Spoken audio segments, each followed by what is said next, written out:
Good morning everyone, সবাই কেমন আছো? আশা করি ভালো আছো। আমিও ভালো আছি। পুতুল দেব ব্লগে নতুন একটা ভিডিওতে তোমাদের অনেক অনেক স্বাগতম। আমি না যেখানে যা পাই তাই লাগিয়ে দিই। এটা দেখো, লোকে হয়তো ভাববে ঘাস ফুল, জানি না এটা কি ফুল। কেউ যদি নাম জানো তাহলে আমাকে প্লিজ কমেন্টে জানিও। আর এগুলো তো টাইম ফুল, টাইম হলেই ফুটে যায়, আবার কিছু বিকেলবেলা হলে নুয়ে যায়। সেই একই গল্প আমার। আজকে আবার কিন্ডুরি হয়েছে, আমি ওগুলো পারছি। এই দেখো, আজকে না তোমাদেরকে একদম এই যে মাচাটা, এটাও আমি করেছি। আর গাছটা তো আমি লাগিয়েছি। আর দেখো ওই যে সাইডে এত নিচে হয়েছে, ওইগুলোতে কিন্তু ফল নেই। এই যে যেগুলো এই মাচাতে হয়েছে এইগুলোতে বেশি ফল। তো আমি ওই ঠাকুরের যে ফুলের ঝুড়িটা ওটাতে করে পারছি, মানে রাখছি। বেশ অনেকগুলোই হয়েছে, দেখাচ্ছি লাস্টে তোমাদের কতটা হয়েছে। তো আজকেও ভাবছি যে ভাজা করব। এগুলো না ভাজা খেতে খুব ভালো লাগে।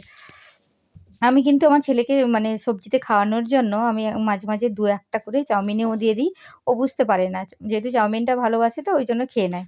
আর চাউমিনটাকে আমি ম্যাগি মশলা টশলা দিয়ে করি বলে ও বুঝতেই পারে না কি থাকে, ওই জন্য ছোট ছোট করে কেটে দিই, তো খেয়ে নেয়। তো আমার বেশ অনেকগুলোই পাড়া হয়ে গেল, অনেকগুলোই হয়েছিল। তারপরে আমি চলে এলাম।